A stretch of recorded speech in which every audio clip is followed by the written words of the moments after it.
Ya, Assalamualaikum warahmatullahi wabarakatuh. Salam sejahtera untuk kita semua. Om Swastiastu, Namo Buddhaya, salam kebajikan. Ikan bubur, ikan lele ya. Kita mulai lagi nih media talknya. Pak Pri, ini terus terang media talknya yang pertama Pak di tahun 2025 dan kita apresiasi sekali untuk Biro Humas dan juga Umum yang sudah mendukung kelancaran ataupun terselenggaranya kegiatan ini.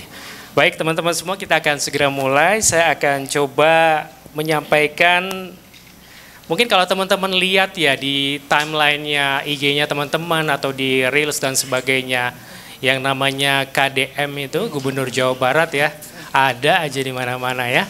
Nah ini menarik. Ini menarik karena kita akan bukan coba-coba ya, kita akan membahas lebih detail lagi. Sudah hadir bersama dengan kita Bapak Deputi Bidang Pemenuhan Hak Anak, Bapak Pri Budiarta Sitepu. Kita biasa akrab panggil Pak Pri ya, betul ya. Kemudian ada staf khusus Menteri Bidang Perlindungan Anak, Profesor Dr. Zahrotul Nihaya. Ibu Nihaya, terima kasih sudah datang. Berikutnya ada Kepala DP3 AKB Provinsi Jawa Barat, Dr. Siska Gervianti. Selamat siang, Dok. Suaranya? Oke. Bapak moderator. Baik. Teman-teman sekalian.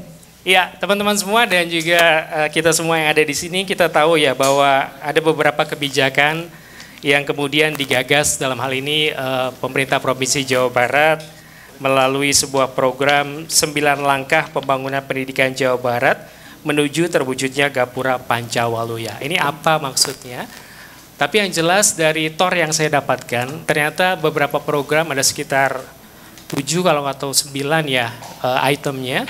Rata-rata memang ada apresiasi, ada dukungan terhadap beberapa hal, program yang ternyata diyakini betul bisa memenuhi standar ataupun pemenuhan dari hak anak di Indonesia. Ya dalam hal ini mungkin Jawa Barat ya untuk sementara dan nanti mungkin diadaptasi di daerah-daerah lainnya.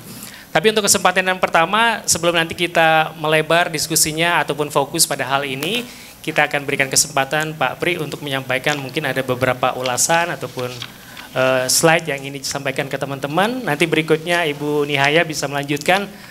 Dr. Siska untuk giliran ketiga nggak apa-apa ya Dok ya? Iya, mangga. Oke. Oh Bu Siska mau duluan dulu boleh? Bu Siska karena mungkin yang punya wilayah. Saya diminta beliau-beliau ini yang terhormat di depan untuk menyerahkannya ke Bu Siska dulu. Boleh? Tidak sulitkah Bu? Ya. Aman ya? Sepertinya aman. Sepertinya di dalam mobil ya Bu? Ya, ini baru selesai acara Hari Posyandu Nasional tadi bersama Bu Tito dan ibu-ibu dari Seruni gitu ya. Oke, baik Ibu. Silakan waktunya kurang lebih 10 menit Bu. Kalau nanti ada tambahan waktu boleh nanti kita diskusikan kembali. Silakan Dr. Siska.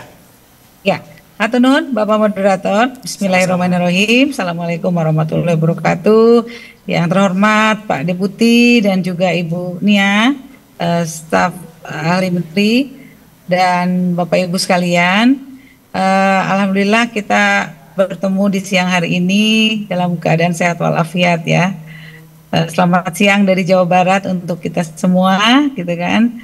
Dan ini alhamdulillah saya ditemani Pak Deputi oleh Kabid PPA Pak Anjar dan juga Kabid PHA dan juga nanti bersama kita juga ada perwakilan dari Disdik Provinsi Jawa Barat. Pertama kami ingin mengucapkan apresiasi ke Pak Deputi, hatur nuhun sekali karena sudah mengangkat tema ini karena memang ini jadi FYP gitu ya di mana-mana gitu ya. Izinkan kami sharing mengenai pendidikan karakter kepemimpinan dan kedisiplinan menuju generasi Pancawaluya. Nah, sudah ada surat edaran dari Gubernur Jawa Barat nomor 45/PK nomor 0303 Kesra tentang 9 langkah pembangunan pendidikan Jawa Barat menuju terwujudnya Gapura Pancawaluya. Nah, dalam SE ini memang dibahas ada 10 gitu hal-hal yang terkait dan memang apa itu Pancawaluya? Pancawaluya itu adalah filosofi Sunda bahwa manusia Pancawaluya itu harus memiliki eh, karakteristik yang cager, bager, bener, pinter, dan singer lah seperti itu. Nanti kita akan bahas. Mengapa surat edaran ini keluar atau mengapa ada apa namanya kebijakan tentang pendidikan karakter ini? Yang pertama adalah tergerusnya nilai-nilai moral dan religi yang membentuk karakter siswa seiring dengan penguatan globalisasi, kemajuan iptek dan lain sebagainya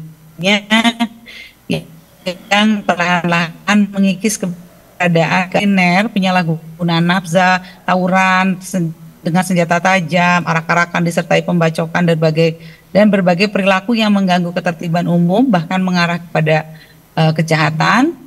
Lalu juga ada tren kekerasan terhadap anak di bawah umur ini cenderung meningkat setiap tahunnya. Dan banyaknya kasus kekerasan seksual dengan anak laki-laki mendominasi sebagai pelaku dibandingkan anak perempuan.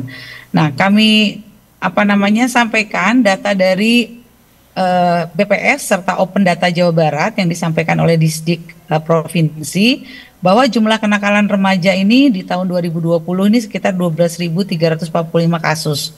2021 11.567 kasus dan di 2022 sebesar 10.890 kasus. Nah, jenis kenakalan remaja pertama tawuran antar sekolah ini menduduki 35%. Lalu penyalahgunaan narkoba 25%, pergaulan bebas 20% dan tindak kriminal 20%. Memang ada penurunan jumlah kasus antara 2020 sampai dengan 2022 sebesar 12,05%, namun penurunan ini masih belum cukup signifikan. Nah, kenakalan remaja di Jawa Barat ini merupakan masalah sosial yang kompleks dan membutuhkan perhatian serius dari berbagai pihak. Dan ini harus menjadi perhatian serius karena dampaknya nanti ke depan untuk generasi muda dan stabilitas sosial. Lalu diperlukan pendekatan yang komprehensif termasuk penerapan kebijakan yang lebih efektif sehingga kita perlu ada solusi yang potensial. Nah, dalam hal ini kita perlukan langkah taktis penanganan yang sesuai dengan kebutuhan dalam menguatkan integritas bagi peserta didik yang menunjukkan potensi melakukan kekerasan secara konsisten melalui latihan integritas dan ketarunaan seperti itu. Maksud dan tujuannya dari pelatihan ini adalah menumbuhkan semangat ketarunaan dan menanamkan nilai-nilai ideal bela negara dalam membentuk kepribadian positif melalui penguatan integritas, disiplin, dan bertanggung jawab terhadap diri sendiri dan masyarakat. Tujuannya tentu membangun fondasi yang kuat dengan proses terinternalisasi tata nilai melalui pendidikan, pembiasaan kedisiplinan, tanggung jawab, kesamaptaan, serta bela negara. Dengan tujuan lebih spesifik yaitu mewujudkan Pancawaluya Jabar Istimewa, yaitu cager, bager, bener, pinter, dan singer. Seperti itu. Nah, sasarannya siapa Bapak Ibu sekalian? Sasarannya adalah siswa sekolah jenjang menengah atas yang terindikasi melakukan tindakan indisipliner level berat melalui berbagai indikator. Nah, kita misalnya ada berbagai variabel yang sudah kita catat. Ini dari mulai bullying, narkoba, pelecehan seksual, tawuran, balap liar, geng motor, sampai misalnya ada bolos terus, merokok, lalu mabuk-mabukan, ada 45 yang kita cek variabelnya. Dan yang bahaya adalah dampak yang diakibatkannya. Yang pertama bahaya bagi diri sendiri, yang kedua adalah kerugian materi bagi orang lain. Nah, ini luar biasa gitu ya. Lain ketiga adalah korban fisik bagi orang lain. Ini tindakan kekerasan atau agresi yang menyebabkan cedera fisik pada orang lain. Ada kemarin tawuran di Purwakarta, ada yang bacok-bacokan pakai celurit dan lain sebagainya. Lalu gangguan ketertiban umum. Nah, ini juga perilaku yang meresahkan atau mengganggu kenyamanan masyarakat luas. Nah, tentu apa saja sih kurikulum yang ditawarkan gitu kan dalam kegiatan ini? Next, pembinaan fisik dan mental kesamaptaan. Next, penguatan di mental, disiplin dan tanggung jawab, daya juang dan penguatan jiwa sosial kemasyarakatan serta ketaatan terhadap norma bermasyarakat. tanpa menghilangkan pemenuhan penuntasan materi pembelajaran sekolah sesuai dengan kurikulum yang berlaku. Jadi tadi anak-anak ini memang tadi kita titipkan gerak-gerak TNI gitu kan, tetapi tidak menghilangkan penuntasan materi pembelajaran sekolah. Jadi tetap ada guru yang mengajar. Materi kegiatannya apa? Pertama adalah bela negara, kewarganegaraan, penguatan integritas berdasarkan nilai Pancasila, lalu latihan dasar kepemimpinan, penguatan nilai sosial kemasyarakatan, kearifan nilai budaya Jawa Barat, pemahaman dan identifikasi perilaku pelanggaran ketertiban umum, perilaku menyimpang, dan tindakan kriminal serta dampaknya. Selain itu ada penguatan mental spiritual oleh agamawan sesuai agama peserta dalam koordinasi dengan Kemenag setempat, lalu keterampilan baris berbaris, tata upacara, bela diri militer dan kesemaptaan, dan materi pelajaran sekolah sesuai dengan kurikulum yang berlaku. Dilakukan selama durasi 30 hari kalender, terdiri dari 2 hari masa orientasi level dasar selama 14 hari dan level lanjutan selama 14 hari berikutnya, dengan jumlah level sesuai dengan kebutuhan perkembangan capaian kompetensi perilaku peserta. Jadi memang bukan latihan militer gitu kan. Jadi ini latihan kesamaptaan dan ketarunaan, tapi juga untuk bela negara, seperti itu. Hasil kegiatannya kami harapkan yang ingin dicapai oleh pendidikan karakter Pancawaluya ini adalah 5 indikator. Pertama adalah cager. Cager ini istilah bahasa Sunda artinya adalah sehat sebenarnya, cager itu. Bagaimana terbentuknya kesamaptaan fisik yang lebih baik sehingga energi bisa tersalurkan untuk mengoptimalkan ketahanan fisik disertai dengan penguatan mental spiritual yang mendorong tanggung jawab terhadap sesama, alam, dan Tuhan Yang Maha Kuasa. Jadi memang kita salurkan melalui misalnya tadi pelatihan baris berbaris, olahraga, dan lain sebagainya, dan juga makan makanan yang baik dan juga istirahat yang cukup. Bager itu bahasa Sundanya untuk baik gitu, baik baik hatinya lah gitu ya. Bagaimana bager ini untuk kita menumbuhkan sikap percaya diri dalam berinteraksi, lalu berkolaborasi, semangat saling menghargai, membentuk kualitas kepemimpinan yang kuat sehingga tumbuh tanggung jawab terhadap perilaku yang berdampak pada diri sendiri, alam, dan lingkungan masyarakat. Yang ketiga adalah benar. Benar itu adalah lebih kepada integritas gitu ya. Bagaimana terinternalisasinya disiplin dan integritas dalam mengelola aktivitas keseharian secara bertanggung jawab dan konsisten, serta menjadi agen perubahan dalam mewujudkan generasi yang bertanggung jawab dan mengamalkan nilai-nilai keprajuritan serta sesama peserta didik. Yang ketiga adalah pinter. Pinter itu adalah pinter gitu ya, memiliki pemahaman baru tentang pentingnya hidup tertib, mentaati norma, etika, peraturan yang mengingat dalam tatanan masyarakat, berbangsa, dan bernegara. Serta yang terakhir adalah singer.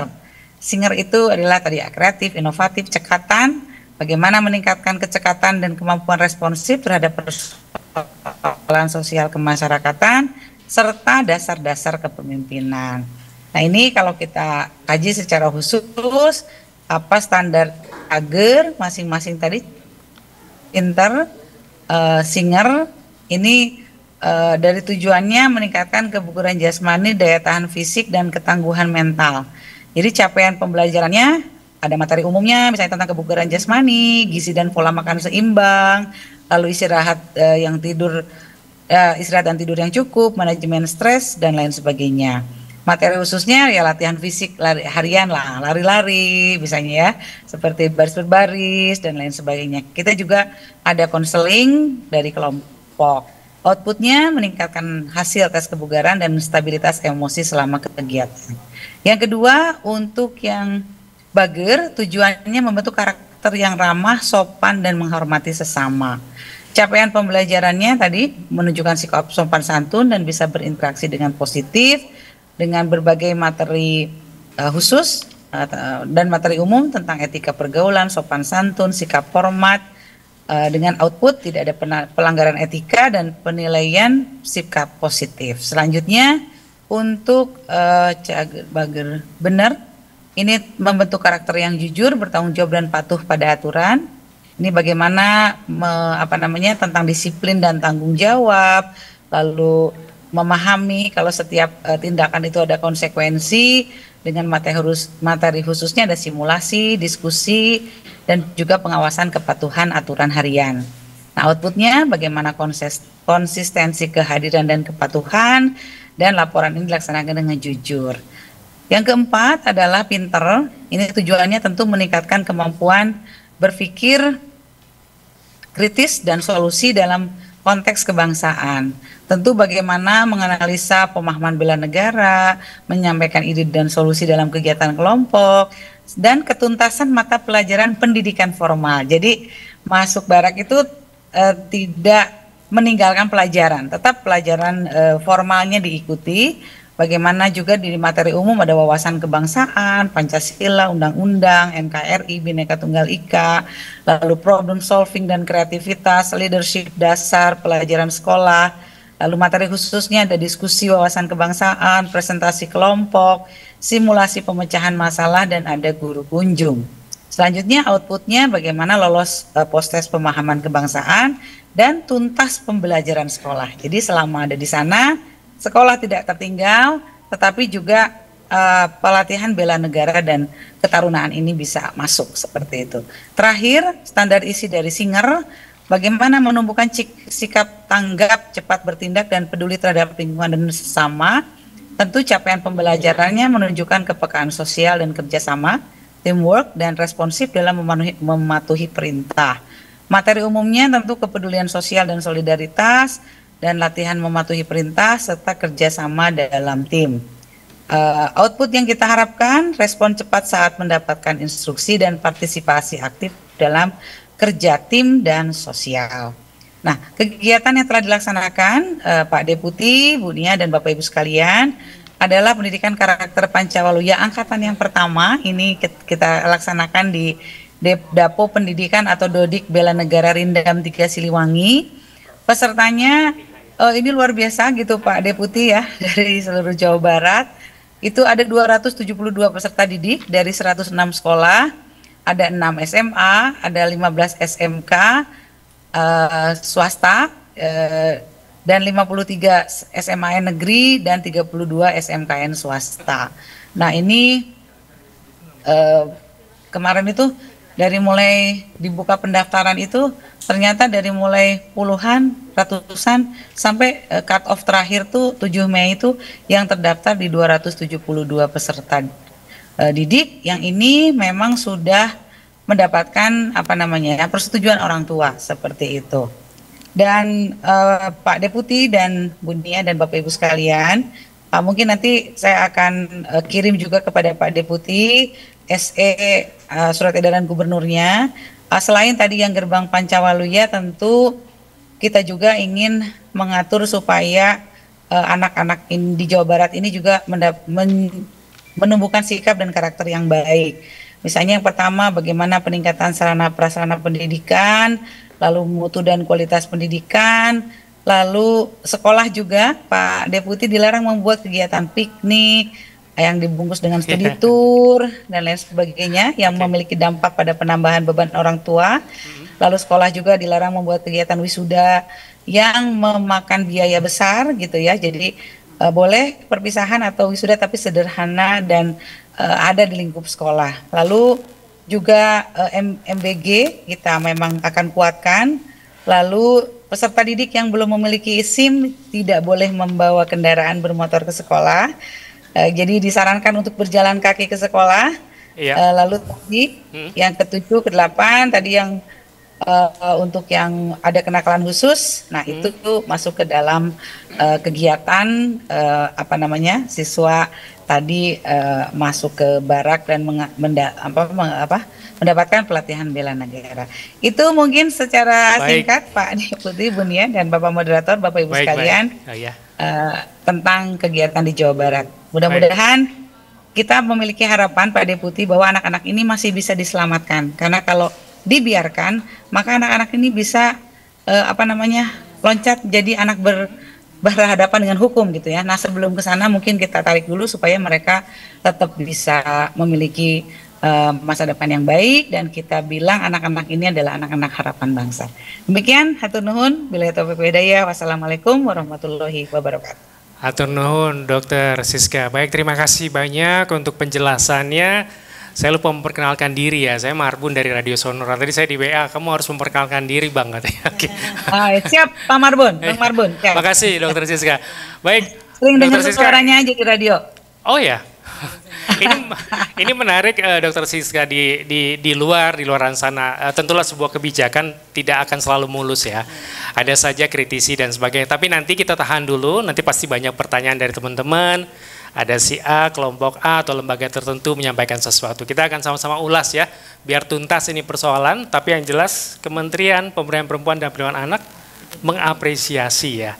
Artinya ada sejumlah hal kegiatan yang positif dan diyakini kemudian memberikan sebuah standar begitu ya Pak Pri ya untuk pemenuhan hak terhadap anak.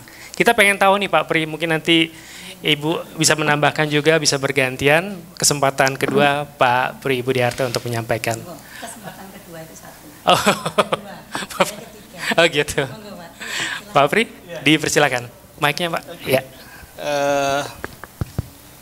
Ini mengurus anak ini butuh satu negara, ya kan? Ya, nggak ada selesai-selesainya.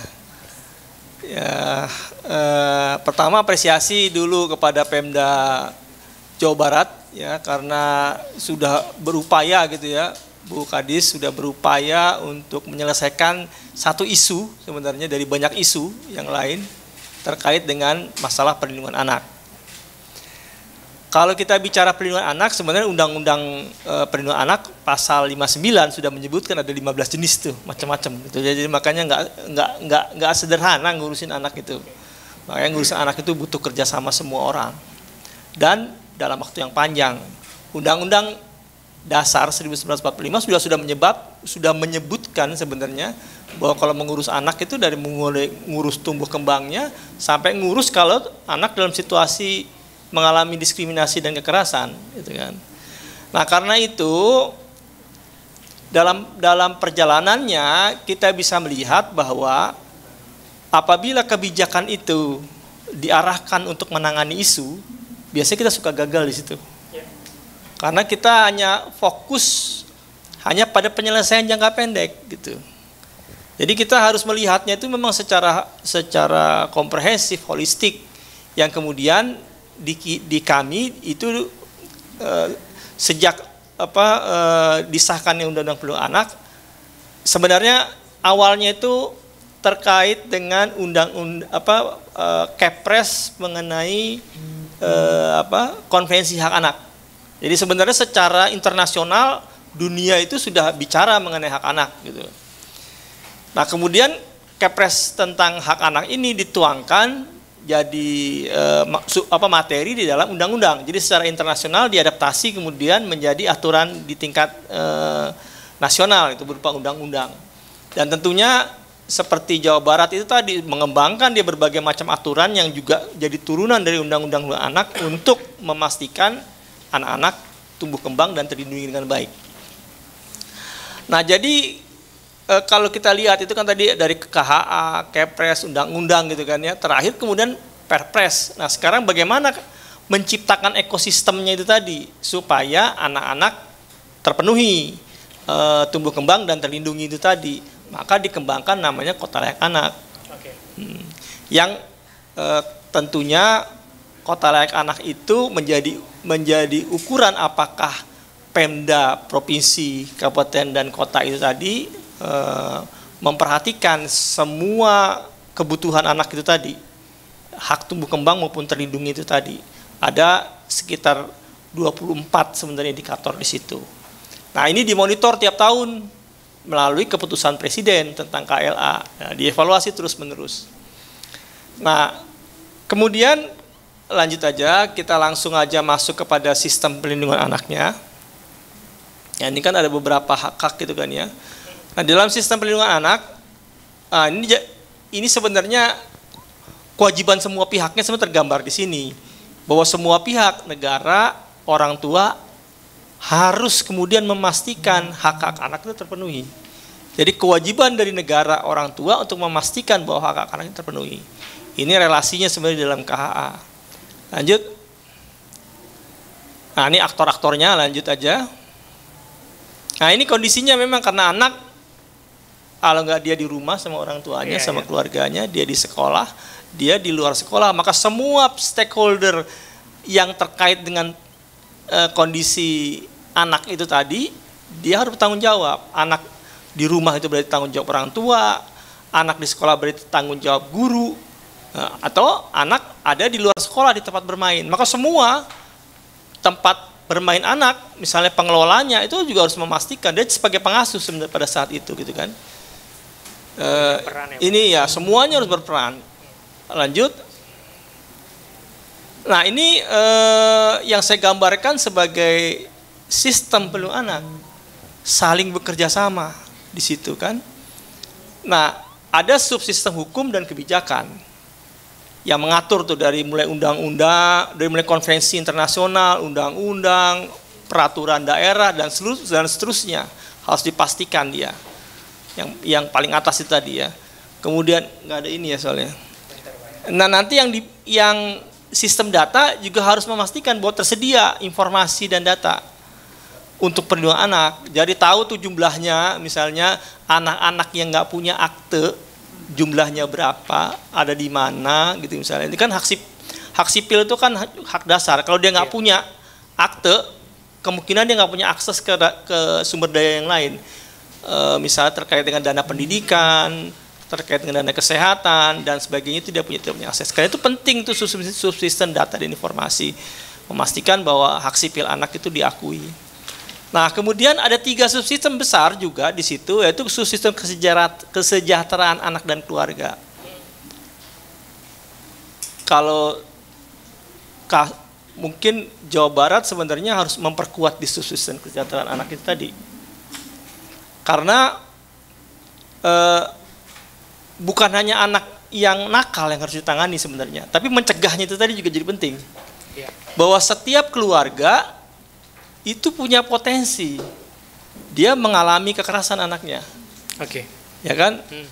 Keluarganya Mas Marbun, keluarganya teman-teman di sini semua punya potensi untuk dia kemudian menjadi korban kekerasan. Ada kekerasan, ada eksploitasi, ada perlakuan salah, ada penelantaran. Perlakuan salah lah misalnya sebagai contoh. Kasih anak motor padahal dia belum punya SIM. Nah, seperti Bu Doksis tadi menyampaikan kan syarat-syaratnya anak harus punya SIM dan sebagainya tadi ya. Jadi harus ada aturan gitu yang mengatur itu tadi, di mana kekerasan, eksploitasi, perlakuan salah dan penelantaran itu tidak boleh terjadi. Nah, itu kesejahteraan anak dan keluarga di situ dipastikan dia baik. Sekarang kalau dari sisi kebijakan, siapa sih yang memastikan kesejahteraan anak dan keluarga itu terpenuhi dengan baik? Di pihak pemerintah, berarti kan dia harus ada Kementerian Pendidikan. Anak harus sekolah, harus ada Kementerian Kesehatan memastikan misalnya anak itu bisa sehat. Terus kemudian ada Kementerian Sosial, terus memperhatikan anak-anak yang memang berada dalam situasi kemiskinan, misalnya kemiskinan anak, dia tetap bisa hak-haknya itu terpenuhi. Demikian seterusnya, Kementerian Perumahan, infrastruktur dan sebagainya itu tadi. Bisa PUPR itu. Bisa dibayangkan kalau toilet tempat umum, tapi anak nggak bisa menggunakan toilet itu. Itu kan biasanya kan biasa tuh teman-teman kalau punya anak kan anaknya kan terpaksa harus diangkat gitu kan, nggak bisa itu dia pakai. Nggak ada toilet ramah anaknya, toilet umum yang ramah anak misalnya, itu jadi kendala tuh buat ibu-ibu, biasanya ibu-ibu yang ngurus anaknya, tapi ada juga sih bapak-bapak yang ngurus anak. Nah pada saat banyak dan pada saat itu mereka nggak bisa tuh mengakses. Nah itu subsistem kesejahteraan anak dan keluarga itu tadi. Nah mungkin anak-anak yang nakal itu juga yang dalam tanda kutip ya di stigmakan nakal itu tadi, dia sebenarnya ada variabel-variabel kesejahteraan anak dan keluarga yang tidak terpenuhi itu Pak. Ya, ada yang bolong Pak ya. Ada yang bolong dia di situ. Oke. Nah, kemudian dia distigmakan sebagai anak nakal. Ya. Karena anak itu sebenarnya apa? Kalau saya bilang anak itu sebenarnya peniru dia. Jadi anak itu nakal, padahal dia sebenarnya menirukan sekelilingnya. Paling gampang meniru ya anak ya, itu. Memang anak itu ya. Peniru dia, peniru. Kalau misalnya dia lihat bapaknya ngerokok, ya kan? Maka jangan bilang nggak boleh merokok masih pegang rokok. Guru juga begitu, karena guru jadi pengasuh kan di sekolah. Guru bilang jangan merokok, tapi dia pegang rokok. Nah itu sudah sulit itu untuk menerapkan disiplin yang sifatnya positif. Itu yang jadi yang sering jadi masalah gitu di situ. Nah kemudian yang kedua memang apabila dia sudah masuk menjadi bermasalah dengan hukum. Ini yang lagi dibahas sebenarnya di sebelahnya, di ruangan sebelah sebenarnya sedang membahas itu sistem peradilan anak. Okay. Ya karena itu terkait juga dengan masalah hak anak akibat perceraian gitu kan. Dampaknya Pak ya? Dampaknya ini kan karena aturan kita misalnya putusan pengadilan itu sering hak anak diberikan kepada ibu gitu misalnya. Okay. Sementara ibu kesulitan mencari nafkah karena akibat perceraian misalnya. Ini juga sedang dibahas ini di sebelah dengan Badilak dan Badilum dan expert. Nah, dibahas di sini itu masih banyak sekali terkait dengan masalah-masalah yang timbul misalnya akibat dari perceraian. Banyak masalah-masalah juga yang timbul akibat kenakalan anak.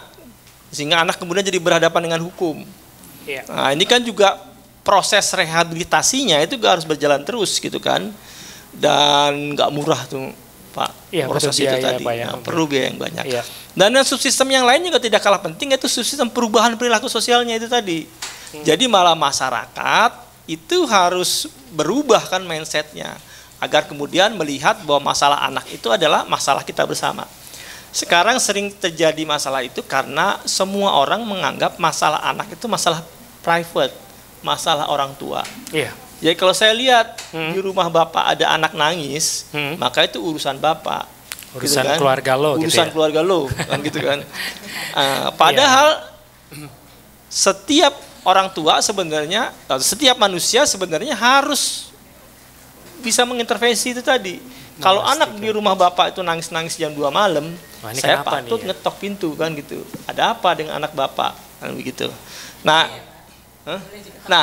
harusnya begitu Bu. Kalau kita peduli ya Pak. Kalau kita peduli dengan sistem perlindungan anak ini tadi, karena memang dia anak itu kan nggak bisa ngadu, nggak bisa delik aduan kan, ya, harus dibantu oleh orang dewasa. Umur ya Pak ya. Walaupun kemudian dalam proses hukum nanti dia yang ditanya gitu kan, tapi ada proses itu tadi, di mana kita semua harus bersama-sama melindungi anak. Jadi konsep ini sebenarnya Pak. Jadi kalau kita misalnya tadi ada anak nakal di sini gitu misalnya yang jadi isu, begitu dia masuk ke sana maka dia harus diselesaikan oleh bersama ini tadi, sistem ini bersama. Nah kira-kira gambarannya seperti itu. Baik Pak Pri, siap. Oke, sekarang ke Ibu Nihaya. Nanti kita akan diskusi lebih dalam aja Bu, biar banyak pertanyaan. Ini Ibu singkat ya. Bu, ini kan ada kebijakan di daerah. Tadi Pak Pri sudah menjelaskan bahwa kebijakan di atas kemudian diturunkan di daerah dan ada program tadi Pancawali dan sebagainya. Sebenarnya dari Ibu selaku SKM gitu ya, bagaimana Bu Menteri misalnya, Ibu Arifah menginisiasi hal ini. Tentu ini semua butuh keterlibatan ya, partisipasi pemerintah daerah, pemerintah pusat. Tapi untuk urusan ini ternyata ada, ya saya boleh bilang lah ada sesuatu yang unik di Jawa Barat. Apakah ini nanti akan direplikasi misalnya, atau ada dukungan support sendiri dari kementerian, dalam hal ini Bu Menteri misalnya. Silakan Ibu. Baik, terima kasih Mas Markun. Selamat siang, salam sejahtera bagi kita semua. Assalamualaikum warahmatullahi wabarakatuh. Tadi sudah disampaikan oleh pemangku jabatan, Pak Deputi dan Bu Kadis, semuanya jelas apa yang tadi sudah kita dengarkan bersama. Ada beberapa catatan dari tujuannya, dari kurikulumnya, dari idealismenya, itu patut diapresiasi. Tadi juga Pak Pri, Pak Deputi sudah mengapresiasi. Tetapi begini, kalau tadi ada hal mungkin sebelum ditanyakan ya, syarat atau standarnya yang di dalam tanda kutip diasramakan atau dibarakkan itu yang seperti apa. Kalau tadi ada tujuannya sudah jelas, sangat mulia dan bagus, dan juga Pak Pri meng-highlight pada yang penting pada pemenuhan hak anak dan juga tumbuh kembang anak itu dipastikan bisa kita garansi gitu loh ya, untuk itu bisa dilakukan dengan baik. Ada beberapa hal mungkin yang saya sampaikan. Yang pertama perlu tadi setelah apresiasi, karena ini kan program yang baru ya. Biasa kalau ada program baru itu terus rame gitu ya semuanya. Belum apa-apa kita sudah antem semuanya, atau tidak setuju semuanya, konfrontatif atau apa. Nah, mungkin perlu dalam mengkaji tujuan dan metode ini, tujuan dan metode program untuk memastikan bahwa program tersebut efektif dan tidak memiliki dampak negatif pada anak. Yang kedua, mungkin kita nanti bisa mengidentifikasi ya kekurangan atau hal-hal apa sih yang belum sempurna pada program tersebut, sehingga kita bisa memberikan saran untuk penyempurnaannya, kan gitu. Kemudian alternatif yang ditawarkan bisa mungkin apakah bisa diusulkan pendekatan yang lebih humanis misalnya, atau karena latar belakang dari peserta yang ada, misalnya peserta didik mungkin 272 kan dari 272 latar belakang. Betul. Sementara kebutuhan itu manusia, anak ini adalah individual differences. Nah, apakah treatment intervensi kita dengan klasikal ini sudah tadi memenuhi seperti apa yang disampaikan Pak Deputi, memastikan hak anak tadi terpenuhi secara kebutuhan dan untuk bisa kita mengembangkan potensinya secara optimal. Itu. Terus kemudian pengembangan program tadi juga mungkin perlu juga kita lihat bersama-sama yang berbasis pada kebutuhan anak ya. Mengembangkan program yang berbasis kebutuhan anak ini dengan memprioritaskan kemampuan dan potensi mereka. Sebetulnya gitu. Kalau tadi misalnya ada apa ya, cager gitu ya, sehat secara fisikal gitu kan, dari Howard Gardner mengatakan bahwa memang ada orang yang memang kecerdasannya bagus di fisik, kinestetik dan sebagainya, bisa disalurkan ke sana, mungkin begitu, tapi tidak semuanya kan gitu. Walaupun nanti dari 5 pancawaluya tadi kita harus mau dicapai semuanya, tapi mungkin treatment individual ini juga harus menjadi satu perhatian khusus di dalam kita memberikan pemenuhan hak-hak tersebut. Kalau yang bager apa semuanya kan harus begitu dan seterusnya. Nah, berikutnya mungkin perlu juga kita mengembangkan peningkatan kesadaran masyarakat, di mana kita bisa mengedukasi masyarakat tentang pentingnya memberikan dukungan dan kesempatan kepada anak untuk mengembangkan kemampuan tersebut. Termasuk juga kalau tadi Pak Pri menyatakan bahwa Pak RT dan tetangga kalau ada anak nangis yang sampai kelihatannya kok agak memilukan gitu, boleh diketok rumahnya, ada apa sih ini? Itu tapi misalnya, tetapi juga lingkungan sekitar ini bisa mengedukasi kepada masyarakat untuk kita bisa memberikan, makanya ada fasilitas umum, fasilitas sosial yang seharusnya itu bisa mengembangkan tadi potensi-potensi yang ada pada anak. Berikutnya meningkatkan partisipasi masyarakat, Mas Farkun. Ini meningkatkan partisipasi masyarakat terutama di dalam mengembangkan program-program yang mendukung tadi anak dan keluarga. Ini yang seringkali kan kita sekarang ini individual, anakmu ya sudah gitu. Sampai misalkan ada anak yang kelaparan pada waktu itu kan kita nggak tahu gitu loh. Nah itu. Terus kemudian dalam bersama-sama kita melihat implementasi dari program seluruhnya saja. Nah, mengawasi implementasi program ini untuk memastikan bahwa program tersebut dijalankan dengan efektif dan tidak memiliki dampak yang negatif pada anak. Ini penting. Terus kemudian mengidentifikasi dan mengatasi masalah yang timbul selama implementasi program. Bisa jadi mungkin karena tadi itu sistemnya klasikal, ada anak yang memang kuat ada anak yang kurang kuat dan ada anak yang tidak kuat misalnya. Nah ini kan juga harus kita pastikan bisa seperti itu. Nah oleh karena itu misalnya tadi pendekatan holistik integratif yang disampaikan juga oleh Pak Pri ini adalah memastikan itu saja tadi kebutuhan-kebutuhan dan pemenuhan hak anak agar mereka bisa terlindungi hak untuk tumbuh kembangnya. Terima kasih. Oke, Prof. Nihaya, terima kasih banyak untuk penjelasannya. Teman-teman semua sudah dijelaskan, narasumber kita ada 3 dan ini terbuka kesempatan teman-teman mau tanya. Saya cuma mau highlight dalam beberapa kalimat, ternyata memang pendekatan holistik integratif, program sudah berjalan di Jawa Barat, ya 1-2 hal mungkin menjadi kritisi, artinya konstruktif dan solutif ya Pak Pri ya. Untuk kemudian bisa dilanjutkan ada perbaikan. Tadi anak-anak itu beda, 1 orang, kita di sini berapa orang, 30 orang juga beda-beda ya. Apalagi anak yang dalam masa pertumbuhan dan sebagainya. Oke, saya ingin teman-teman bisa bertanya, dibuka kesempatan. Doksis masih dengan kita ya Doksis ya? Masih, aku lihat masih ada di Zoom. Baik. Masih. Baik, Bang Marbun masih. Siap. Ini teman-teman ingin mungkin menyampaikan 1-2 pertanyaan, boleh juga lebih. Silakan. Mau yang mengawali? Mbak Lilis, saya lupa namanya, sorry. Mbak Lilis, boleh dikasih mic atau pakai mic saya boleh?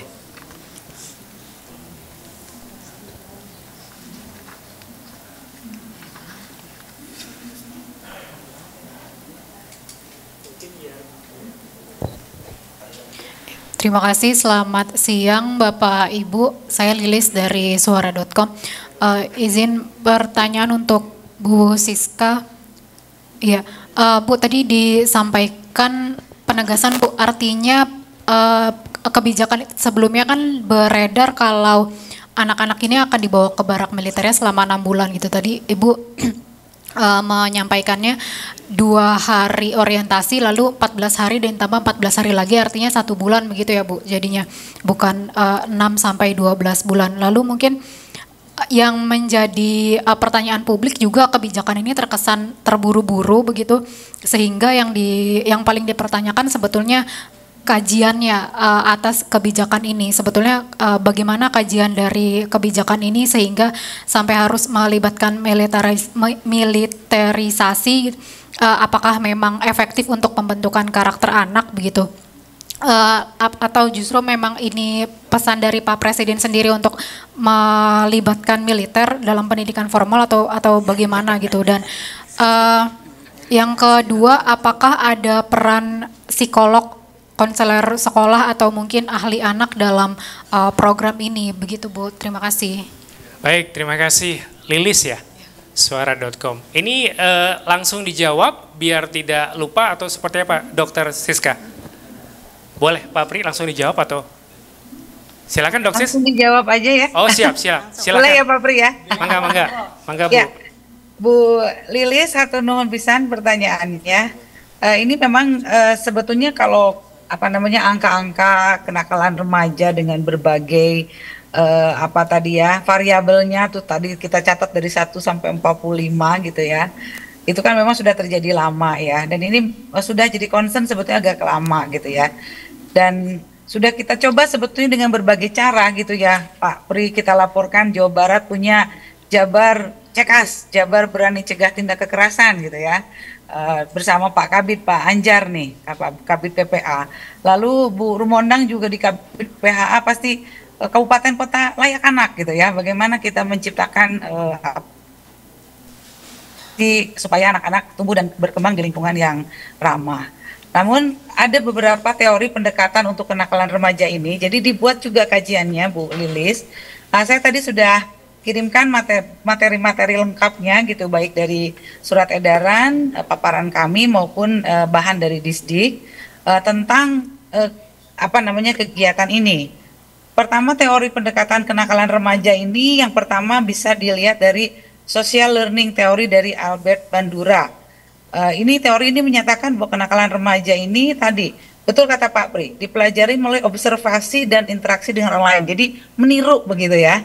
Jadi misalnya ada anak ya, misalnya lihat temannya begini, ternyata bisa mendapatkan sesuatu dengan kekerasan, akhirnya dia kan meniru misalnya seperti itu gitu ya.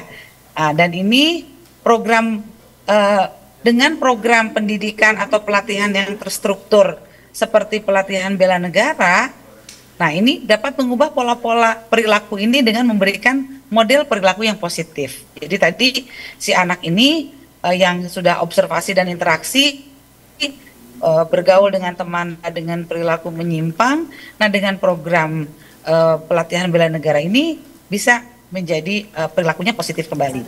Lalu teori yang kedua adalah social control teori. Ini dari Travis Hirschi dari 1969. Hirschi berpendapat bahwa kenakalan ini terjadi karena lemahnya ikatan individu dengan masyarakat. Tadi betul kata Pak Pri, it takes a village to raise a child gitu. Apalagi sekarang it takes a nation ya Pak Pri ya to raise a child gitu ya. Nah jadi ikatan ini meliputi ikatan dengan keluarga, sekolah, dan teman sebaya. Dengan program bela negara ini dapat berfungsi untuk memperkuat ikatan sosial melalui pembinaan kedisiplinan dan pengembangan rasa tanggung jawab. Landasan teori yang lain, misalnya labeling teori dari Howard Becker gitu ya. Teori ini menjelaskan bahwa individu yang diberi label seperti anak nakal atau kriminal ini cenderung akan mengidentifikasi dirinya dengan label tersebut. Ya, seperti kita kalau bilang ini gendut nih, ya maka memang jadi menggendut gitu ya. Sama kalau kita labeling anak ini nakal, kriminal, maka lama-lama anak ini akan udahlah kagok dibilang nakal, ya udah nakal aja sekalian gitu ya. Benar nggak Bang Marbun ya? Iya. Nah, ini kan menarik ya. Benar-benar menunjukkan diri nih dengan perilaku menyimpang tadi, tawuran lah, geng motor lah, bolos lah, mabuk-mabukan dan lain sebagainya. Yeah. Nah, program bela negara ini memberikan kesempatan untuk merubah identitas. Seperti bela negara ini membantu remaja memperbaiki citra diri dan menggantikan label negatif. Makanya Pak Gubernur juga tidak bilang anak nakal, bilangnya anak harapan bangsa gitu kan, sehingga labeling ini jadi berubah gitu kan, seperti itu. Lalu teori lain, cultural deviance theory dari Walter Miller menyatakan bahwa kenakalan remaja ini muncul dari perbedaan dengan nilai dan norma yang diyakini oleh subkultur tertentu. Nah, ini juga dengan bela negara bisa membantu menanamkan nilai disiplin dan kerjasama yang sesuai dengan norma sosial yang lebih luas. Terakhir, role strain teori dari Robert K. Merton ini berpendapat bahwa individu bertindak sesuai dengan peran sosial yang mereka terima atau identifikasi tadi. Jadi labeling anak nakal itu memang tadi bahaya sekali. Dengan program ini kita membantu remaja menemukan peran positif dalam masyarakat dengan mengajarkan nilai-nilai positif seperti tanggung jawab dan kedisiplinan. Jadi teori list maksudnya dengan kita berlandaskan teori, lalu lihat kejadian semacam ini, kita mencoba jalannya seperti ini, kita akan melihat. Dan nanti sebetulnya teman-teman media bisa melihat ya di medsosnya Pak Gubernur, beliau rajin gitu mengecek anak-anak.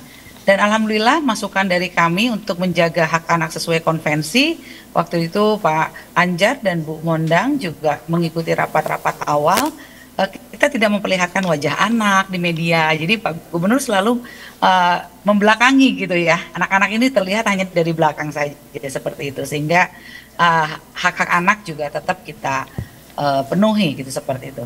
Kalau peran psikologis, Teh Lilis tentu. Psikologi, psikiater, dokter itu turun dulu. Pertama pengecekan fisik tadi, kedua pengecekan status mental juga.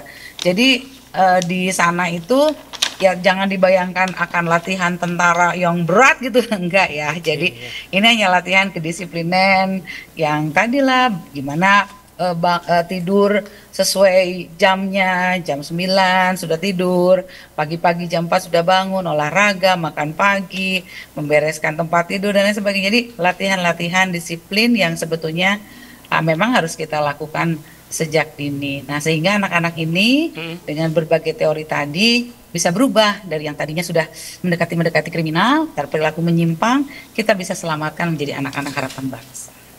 Mungkin seperti itu, Bang Marbun. Baik. Ada yang lain? Silakan, Mbak. Mic-nya silakan.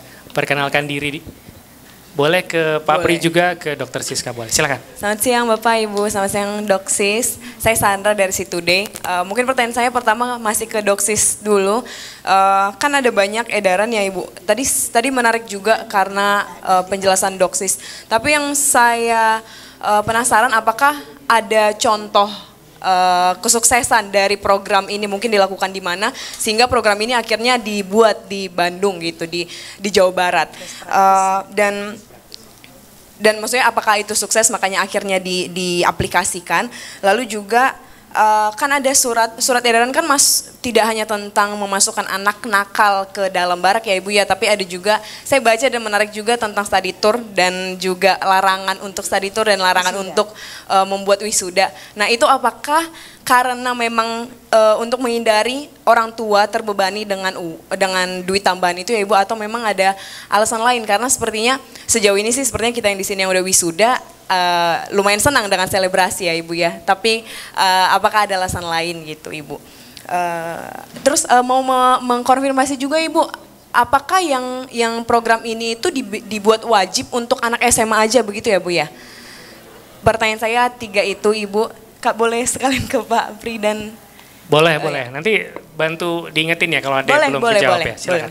Untuk Pak Pri dan Ibu Nihai juga melihat kebijakan yang ada di Jawa Barat ya Pak, dan kan sudah dijelaskan juga bahwa sepertinya untuk anak-anak yang SMA sepertinya beban dari keluarga itu bukan beban.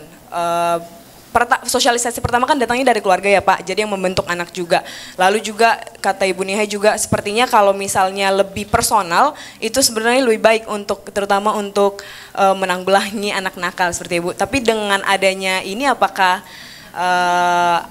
akan works ke depannya atau tidak ya Bapak Ibu, menurut Bapak dan Ibu dari kementerian? Terima kasih.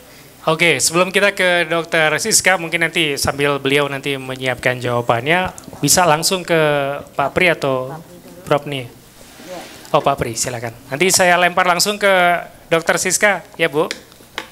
Ya, merespon tadi pertanyaan dari Mbak Sandra ya, dampak dari kegiatan yang dilakukan saat ini di Jawa Barat terkait dengan penanganan anak-anak yang berperilaku sosial menyimpang gitu ya. Saya nggak mau nyebutin anak nakal, karena anak nakal itu jadi stigma dan nanti jadinya kan. Tidak ada anak yang nakal, yang ada orang tuanya yang nakal kali Bu ya. Ya jadi memang seperti yang tadi saya gambarkan semua ya, pendekatannya harus pendekatan ekosistem gitu kan. Jadi kalau kita menangani seperti yang dilakukan oleh Provinsi Jawa Barat misalnya, dia oke baik, seperti tadi dibilang sama Bu Doksis misalnya, bahwa itu dia terintegrasi dengan proses belajar mengajar kan gitu. Nah, sekarang yang jadi yang jadi fokus kita sebenarnya, kalau sudah anak berperilaku sosial menyimpang itu seperti itu, berarti itu ekosistem secara keseluruhan memang ada masalah. Berarti kita harus pertanyakan kan bagaimana pengasuhan oleh orang tuanya, gitu kan? Apakah orang tuanya memberikan pengasuhan yang baik? Tadi kan karena 30% dia ada sama orang tuanya, 30% lagi dia ada sama lingkungan bermainnya. Apakah lingkungan bermainnya itu sehat, gitu kan? Untuk memastikan bahwa si anak itu memang berada pada ruang yang baik, gitu kan, lingkungannya. Anak itu peniru. Kalau dia ada di ruang yang negatif, dia bisa jadi negatif. Maka tergantung kemudian pada elastisitas. Maka nanti ceritanya panjang itu, elastisitas anak bagaimana membentuknya. Wah, Bu Prof ini sebenarnya yang tahu persis itu. Kalau anak sudah punya elastisitas tinggi, nah kemungkinan dia memang lebih survive. Nah terus kemudian apalagi tadi, orang tua, lingkungan belajar, lingkungan bermain, terus guru di sekolah. Nah tadi peran sekolah juga itu besar sebenarnya, karena apabila sudah ada anak di sekolah itu yang juga mengalami masalah perilaku sosial menyimpang, maka sebenarnya satu sekolah itu sebenarnya harus di-assess itu. Jadi kan ada masalah apa sebenarnya ini dari si anak itu tadi? Apakah dia sekolah apa enggak? Itu kan jadi pertanyaan juga. Apakah dia sekolah apa enggak? Apakah gurunya mampu melakukan pendampingan terhadap dia kan gitu? Bagaimana situasi teman-temannya yang ada di sekolah? Semuanya itu harus di-assess. Makanya menangani 200 anak, ya harus ada 200 assessment sebenarnya. Makanya menangani anak itu, ya anak itu adalah investasi negara masa depan. Anak yang kuat akan menghasilkan negara yang kuat, kan gitu. Tapi menginvestasikan anak ini juga masalah serius gitu, yang harus dilaksanakan oleh semua pihak. Nah, barusan sebenarnya saya tadi pagi itu baru diskusi dengan Menko PMK misalnya terkait dengan revisi dari Perpres KLA gitu misalnya. Perpres KLA kan dalam rangka membangun ekosistem yang sehat untuk anak gitu kan. Berbasis pada daerah, berbasis wilayah. Nah, kita diskusi di situ bahwa memang sekarang banyak sekali yang ngomong pengasuhan, semua kementerian lembaga. Ada Kementerian Agama ya Bu bicara ya mengenai pengasuhan keluarga. Terus kemudian Kementerian Dukbangga bicara mengenai pengasuhan juga keluarga. Banyak gitu, semua pihak bicara mengenai pengasuhan keluarga. Kementerian Sosial itu bicara mengenai pengasuhan oleh keluarga. Terus kemudian BKKBN, Dukbangga, Kementerian Sosial, Kementerian Kesehatan dia bicara mengenai kesehatan keluarga. Terus kemudian Kementerian Pendidikan juga bicara mengenai pendidikan di dalam keluarga. Jadi itu sebenarnya pekerjaan banyak pihak gitu lah. Karena itulah kita harus memastikan bahwa semua pihak bekerja bersama-sama untuk menghasilkan yang terbaik untuk anak itu tadi.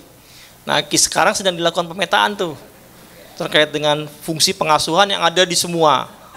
Karena kita ingin semua melakukan untuk satu fokus yang sama, jangan semua melakukan tapi terpisah-pisah gitu kan. Iya, satu orkestrasi Satu lah ya. orkestrasi yang baik, Iya, benar. betul. Kita harapkan seperti itu. Saya kira itu, Prof, ada yang mau ditambahin? Nambah sedikit Silakan, saja. silakan. Pertanyaan Mbak Sandra ya. Jadi gini, kalau tadi Pak Pri mengatakan itu ekosistem. Terus tadi berawal dari Dr. Siska kita dengarkan bersama-sama, latar belakangnya adalah tingginya kenakalan bla bla bla dan panjang data-data itu kita tadi sudah disajikan. Terus tadi saya menanyakan ini syarat standar yang dimasukkan ini apa dulu? Mbak Siska nanyanya kan apakah SMA dulu atau apa. Maka mesti juga jelas 272 itu untuk yang dimasukkan apa. Ini kalau misalkan dianggap priority kenapanya gitu ya itu terus. Nah, maka kalau tadi dikatakan sebetulnya tidak ada anak nakal, yang ada sesungguhnya dia perlu pertolongan. Itu kalau saya bilang ya. Dan ini mungkin kan ini tadi dimaksudkan dalam rangka memberikan bantuan dan pertolongan supaya dia keluar dari itu gitu ya, dari masalah-masalah yang tadi disampaikan. Nah, perlunya memahami perilaku anak ini mungkin kita perlu juga mengidentifikasi penyebab kenakalannya tadi itu. Jadi kalau kita mendiagnosa, memberikan treatment, tidak langsung aja treatment nanti salah obat, Mas Margun ya. Mesti harus ada identifikasi penyebab masalah. Kita cari tahu penyebab perilaku dalam tanda kutip yang disebut nakal tadi. Apakah karena kebutuhan yang tadi disampaikan Pak Pri, perhatian, misalnya kekurang pahaman, faktor-faktor lain dari ekosistem yang diperlukan tadi. Ini mesti harus juga dilihat.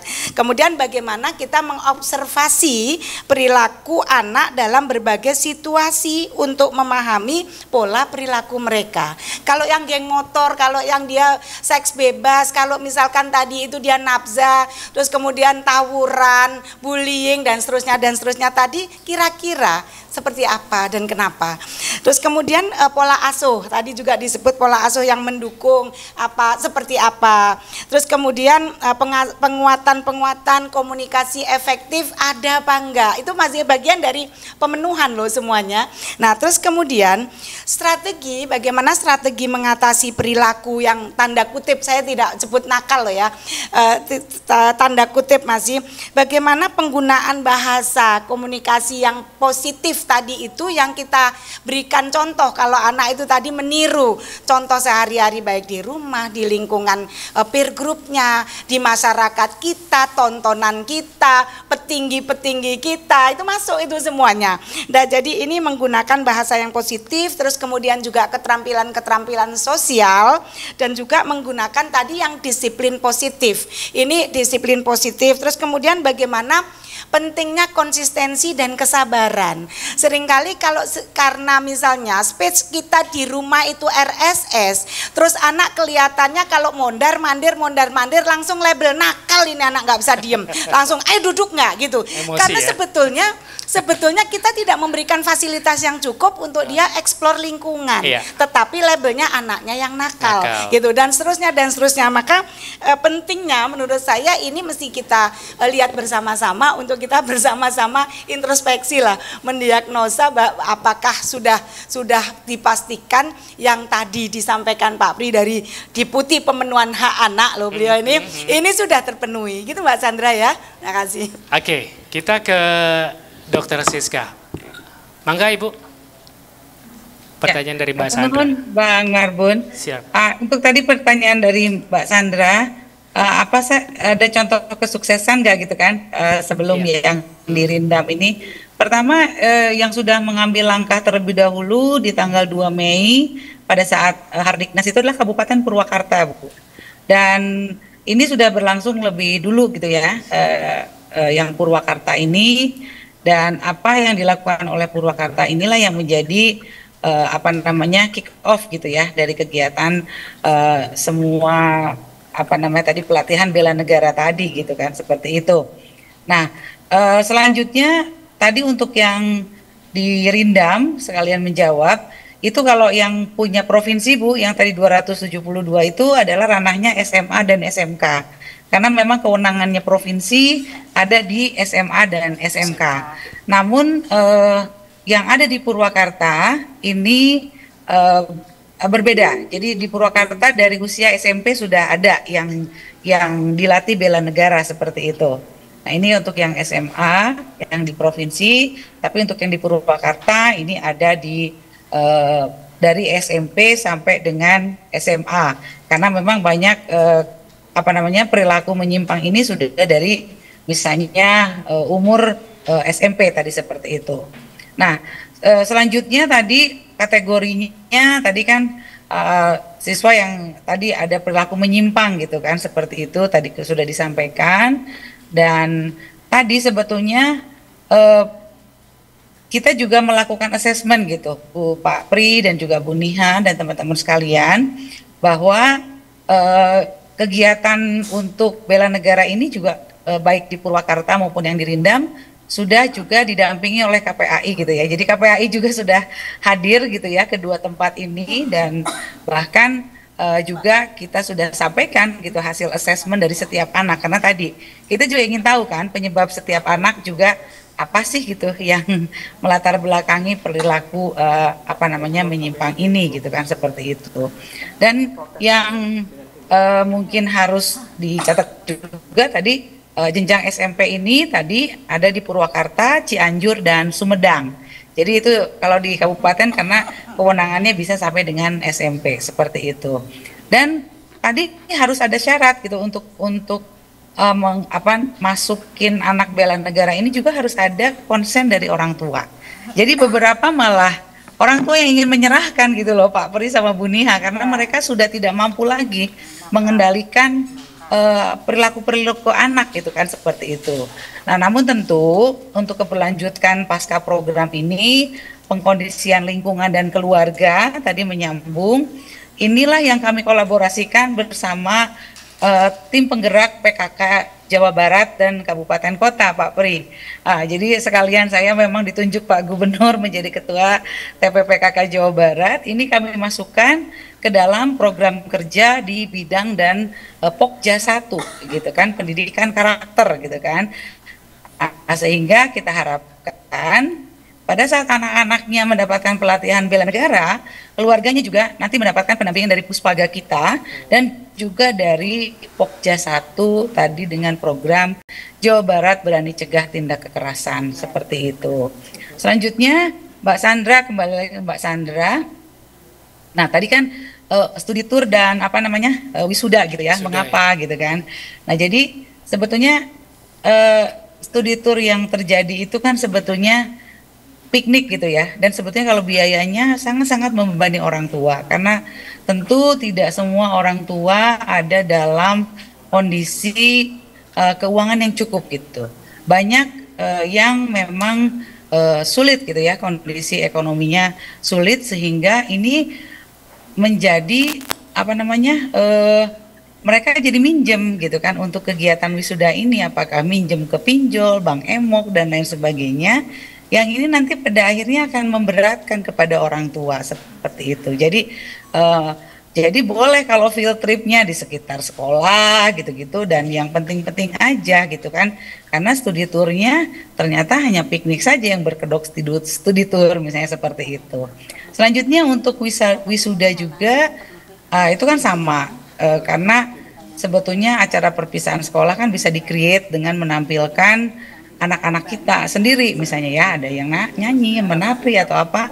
Nah ini yang dilarang adalah wisuda-wisuda yang membutuhkan biaya besar gitu kan, misalnya di hotel atau misalnya mengundang artis dan lain sebagainya kan mungkin tidak terlalu perlu gitu ya untuk anak SD, SMP, SMA gitu kan, karena wisuda sebetulnya kan secara ini juga pada saat kita sudah S1 lah seperti itu. Nah ini tadi untuk meringankan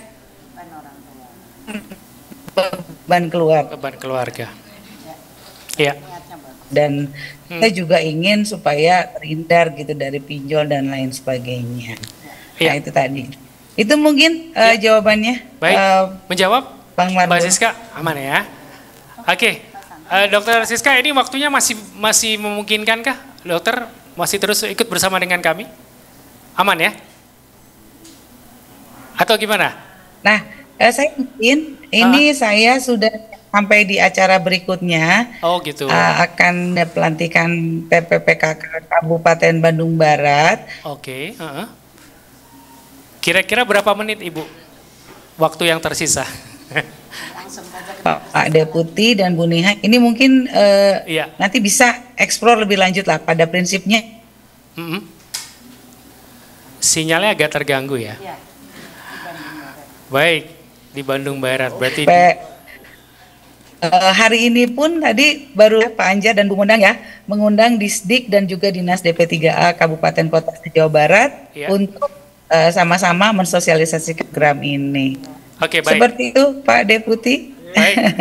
Baik, Dokter. Apakah berkenan Pak Deputi mengizinkan kami? Baik, terima kasih banyak. Kita berikan tepuk tangan dulu untuk Dr. Siska Gefrianti. Terima kasih, salam untuk teman-teman di Jawa Barat, Ibu. Siap, Bang Marbun, hatur nuhun. Pak Anja dan Bu Mondang boleh standby ya? Oh, ada yang standby ya ternyata ya? Ada. Oke, baik, ada. baik. Ini Kabid PHA kami, Bu Mondang dan Kabid PPA kami tetap standby. Baik, oke, terima kasih Dr. Siska. Selamat bertugas. Siap. Pak Deputi pamit, Pak Deputi, Bu Niha.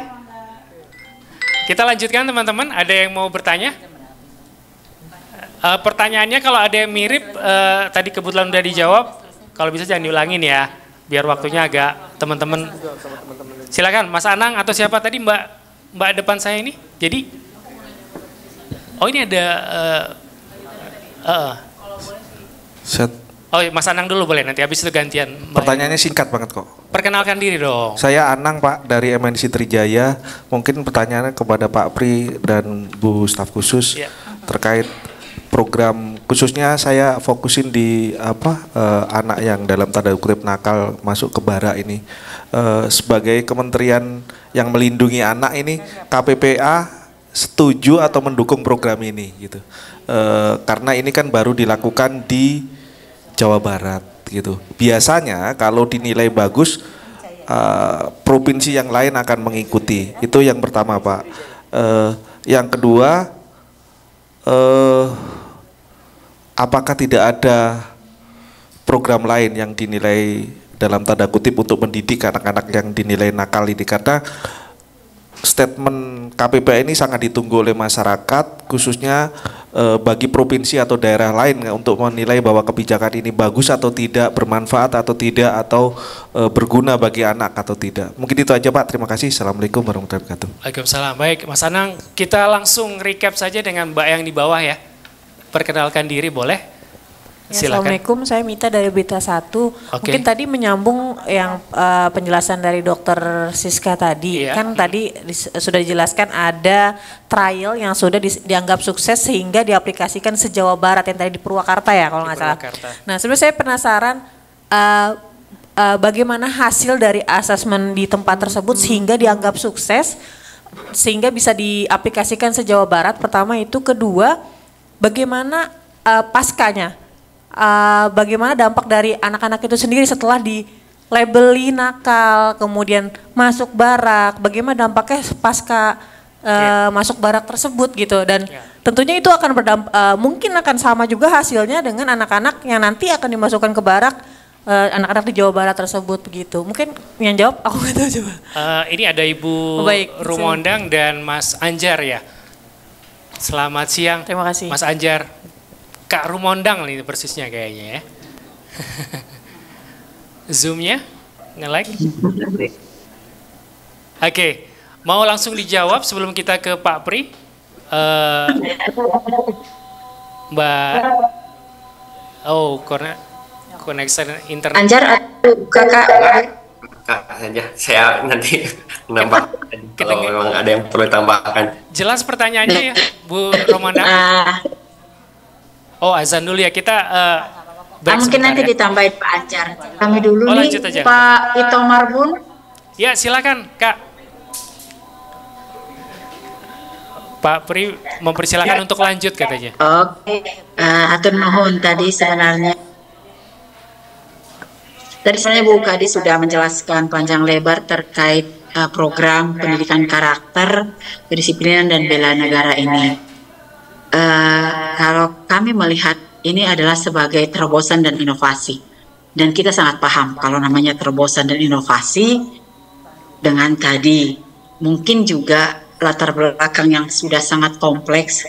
Tadi sudah disampaikan bagaimana angka kekerasan yang terjadi terhadap anak itu dan juga tadi walaupun mungkin dari awal bahasanya mungkin kurang pas gitu ya. Itu fakta di lapangan begitu, sehingga memang perlu terobosan inovasi yang lebih komplit dan lebih implementatif gitu ya. Kalau dikatakan program yang lain untuk menyelesaikan persoalan yang mungkin sudah kondisi darurat terhadap anak kita gitu. Pak Pri dan Bapak Ibu semua, yang namanya inovasi terobosan ini berproses. Dan walaupun tadi Ibu yang paling berbaik rujukan ya pendekatan-pendekatan yang lakukan gitu ya. Jadi kita juga mencoba dan ini terproses gitu ya Bapak Ibu, dan memang best practice-nya selain Purwakarta ini mungkin tadi ya Dek ya, Ibu kegiatan Cianjur hanya mungkin kita tempat sangatkan gitu ya, sangat menakutkan, terutama Pak Pri dididik di barak gitu ya. Anjar juga dididik di barat, bager kami nih Pak. Benar di barat, maka 3 tahun kami dididik di barak gitu ya. Nah, tadi Pak, kami pastikan dan berproses bahwa mulai proses rekrutmen itu asesmennya jelas, bahkan sudah jelas. SOP bisa kami sudah sangat jelas begitu. Dan di ini muatan dari P3A-nya sangat diakomodir gitu. Dan tadi benar Ibu, klasikal mungkin tidak bisa untuk terapi mungkin berbeda-beda, dan ini juga sudah di dalam implementasinya tidak hanya klasikal gitu ya, ada konseling, ada outing gitu ya, ada juga bermain, macam Pak yang dilakukan, tidak hanya klasikal gitu. Jadi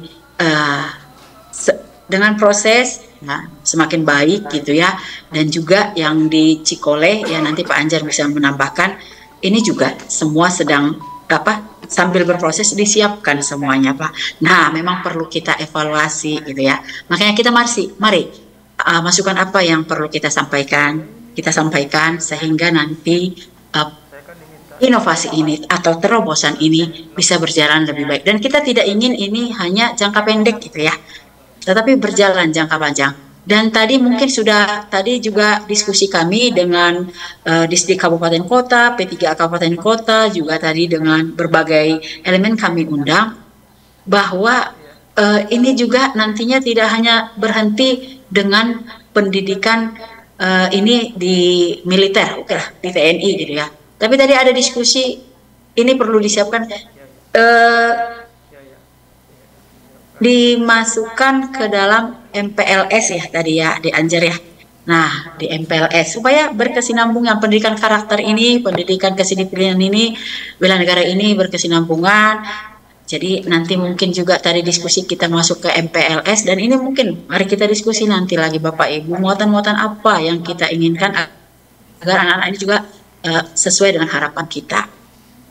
Mungkin itu Bapak Ibu, berproses Bapak Ibu, dan kami memastikan, kami monitor, baik yang di kabupaten kota, baik yang ada di bela negara sekarang, itu semuanya coba kita minimalisir hak-hak anak tidak dicederai, dan mereka aman, nyaman, bahagia sewaktu ada di pendidikan. Demikian Bapak Ibu, atur nuhun. Baik, Mbak Mita cukup menjawab kah? Belum? Oh gitu. Oke, Kak, Bu Romandang tadi ada pertanyaan outputnya ya, hasil dari kemudian proses beberapa Purwakarta itu ada yang bisa disampaikan ke kita, mungkin ada indikator apa begitu ya, anak-anak jadi seperti apa, mungkin adakah assessment terkait hal itu mungkin yang sudah keluar dari tadi benchmark di Purwakarta ya, begitu ya Mbak Mita ya, outputnya mungkin sudah ada catatan dari teman-teman di Pemprov Jabar atau dengan pemerintah kabupaten kota? Itu baru berjalan 3 hari ya Dek ya, nanti ditambahin ya, baru berjalan 3 hari. Tadi mereka Bapak komandannya langsung yang paparan ke kita. Yang pasti hasil asesmennya pasti ada Pak. Jadi mereka asesmen itu peserta, 30 orang itu mereka asesmen. Bahkan tadi dipaparkan kepada kita tidak selain asesmen di awal, lingkungan keluarga. Jadi 30 orang tua anak ini juga nantinya akan diedukasi terkait parentingnya, agar anak ini juga nanti setelah dikembalikan ke orang tua juga orang tua mempunyai ya kecakapan gitu Bapak Ibu, dan juga lingkungannya juga tadi Pak Komandan dan DP3A Kabupaten Cianjur menjelaskan bahwa lingkungan juga diedukasi, tempat tinggal 30 orang anak yang sedang dididik di sana. Jadi nanti mungkin lebih spesifik hasil asesmennya yang mungkin kami harus minta dulu ya Dek Anjar. Mangga Dek Anjar ditambahin Dek. Silakan. Iya, mungkin sedikit menambahkan tadi ya berkaitan dengan output yang diharapkan gitu. Sebenarnya kan kalau output finalnya itu kan tadi yang cager, bager, bener, pinter, singer itu ya gitu. Tapi apakah dalam waktu 1 bulan ini itu akan bisa diraih gitu? Nah tentunya kan yang dilihat itu pada saat proses asesmen awal itu kan melibatkan psikolog, melibatkan juga pihak Kemenag begitu. Jadi jasmani, rohani semuanya akan dilihat gitu. Nah, dalam waktu 1 bulan tentunya yang akan diukur itu bagaimana dengan hasil pembinaan atau pendidikan pelatihan ini ada perubahan di perilaku gitu, di kebiasaan gitu kan, karena tadi beberapa anak yang memang diindikasikan itu misalnya dia sudah kecanduan gadget, misalnya main game sehingga tidurnya juga larut malam. Nah itu juga salah satunya pembiasaan dasar seperti itulah mungkin yang akan diterapkan gitu di dalam pendidikan selama 1 bulan ini. Dan tentunya yang penting kemudian berikutnya itu ya keberlanjutan programnya tadi. Bagaimana mengkondisikan keluarga, mengkondisikan lingkungan gitu, sehingga ini memerlukan peranan berbagai pihak gitu, Karena setelah misalnya dalam 1 bulan anak ini terbiasa bangun pagi, misalnya dia beribadah lah, sholat subuh, sarapan, sekolah, kemudian sore mungkin ada istirahat, bermain, dan tidurnya juga jam 9 sudah tidur gitu, tidak lagi bergadang.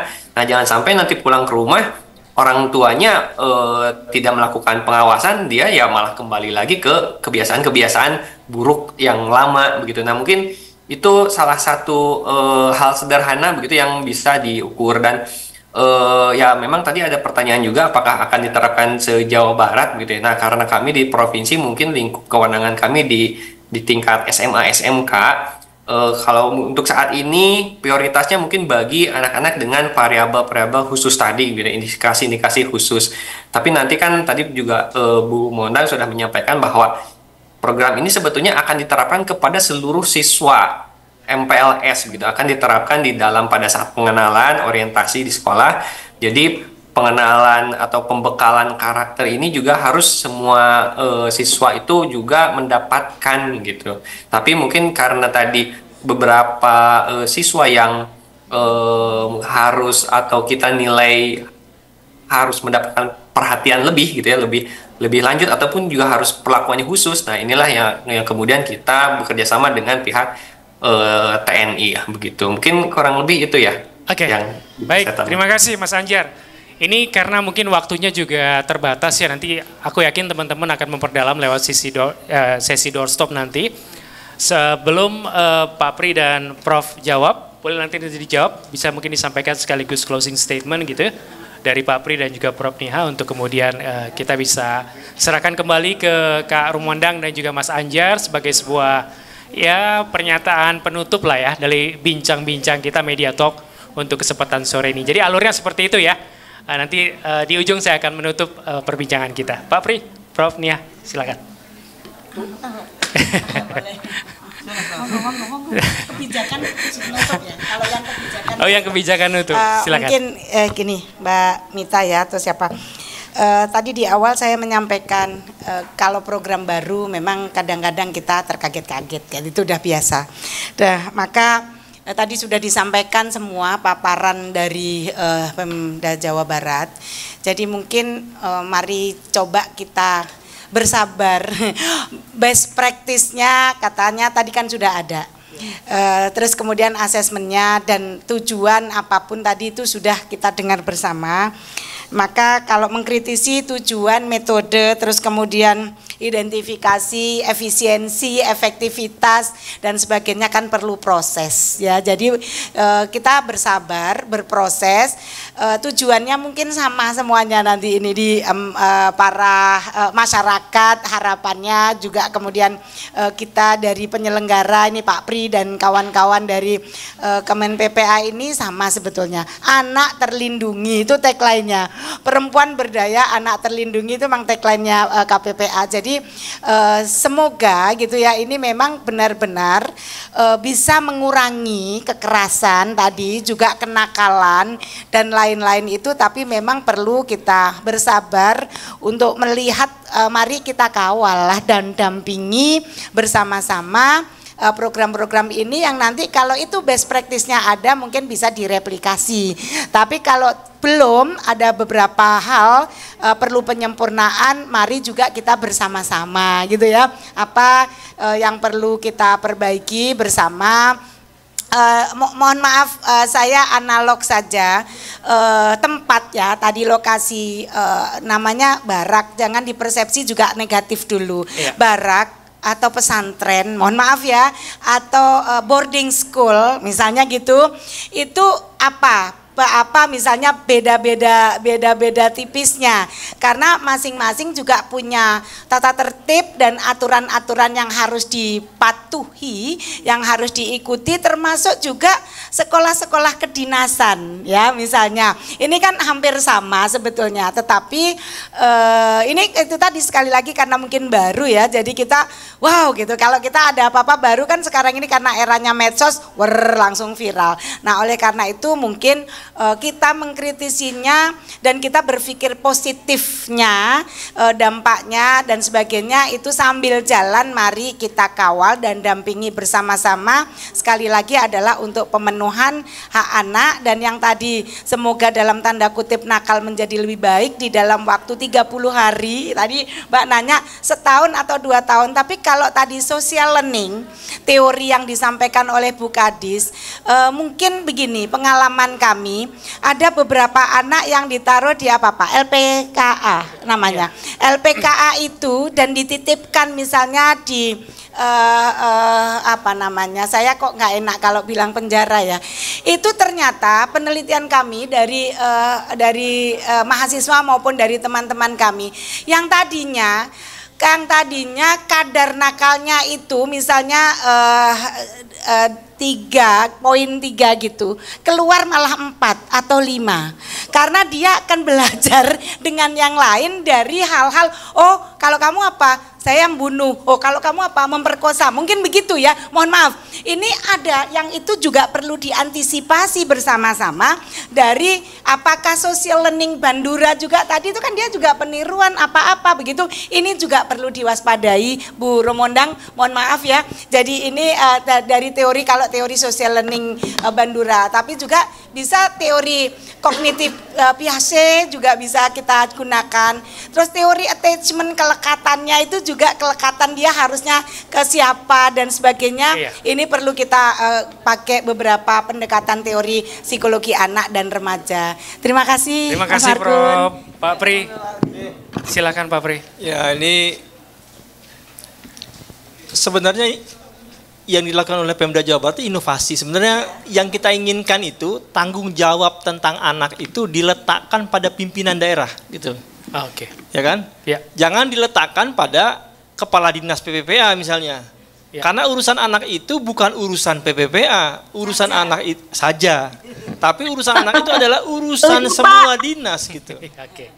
Jadi karena meletakkan itu sebenarnya dia jadi tanggung jawab gubernur, itu sebenarnya yang kita harapkan gitu. Nah jadi apakah sudah, kan tadi pertanyaannya setuju atau tidak setuju, bukan masalah setuju atau tidak setuju, tapi bahwa program ini tadinya terpecah-pecah gitu, scattered. Okay. Sekarang disatukan oleh Pak Gubernur gitu loh, jadi satu. Orang kaget-kaget gitu kan, seakan-akan jadi program baru.